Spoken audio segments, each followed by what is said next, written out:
Hello guy, this is our third mini ब्लॉगचा part 2 आणि संध्याकाळ झाली आणि लकी दादा आला.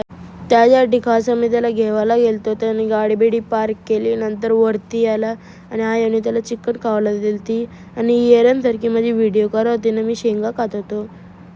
याने चिकन बिकन खालती, पण याला आयडिया नव्हता. याला आम्ही केक आणलाय आणि या पण गिफ्ट पण आणलं आणि इथं सगळे आम्ही बसलेलो वंश दिसावी.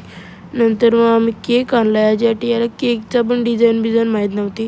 तर आता तर रिॲक्शन बघा.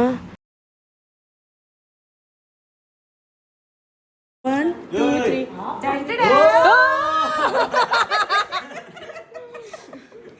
केक कापाच्या आधी हे दोघं सलामी देत होती. हे दोघांना यर लागलेला डिप्रेशन. तर आता आम्ही क्रॅकर पेटवायला घेतलेला. या आधी कांडीच पेटत नव्हती, ते फायनली पेटलं आणि आता केक कापायला घेतला आम्ही.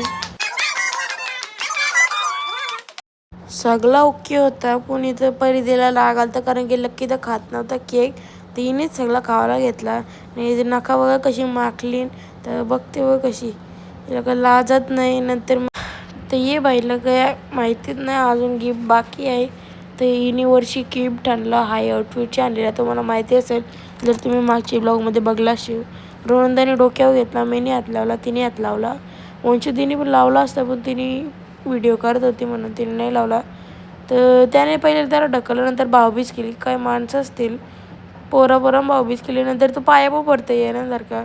तर त्याने गिफ्ट खोलायचं, तर रोनंदाने खोलला. काय येरा माणूस आहे, पण मरू आता काय करशील. तर त्याने त्याच्या हाताने टी शर्ट बिशर्ट दिलं. तर जरा डाऊट झाला होईल का नाही होईल. मग त्यांनी घालून बिलून बघलं. पहिले निलावाला घातला त्यांनी, नंतर त्यांनी बेजवाला घातला. तो पण सगळं परफेक्ट होतं आणि त्याला कॉलरवाला पट्टा म्हणून तेच आणलेलं.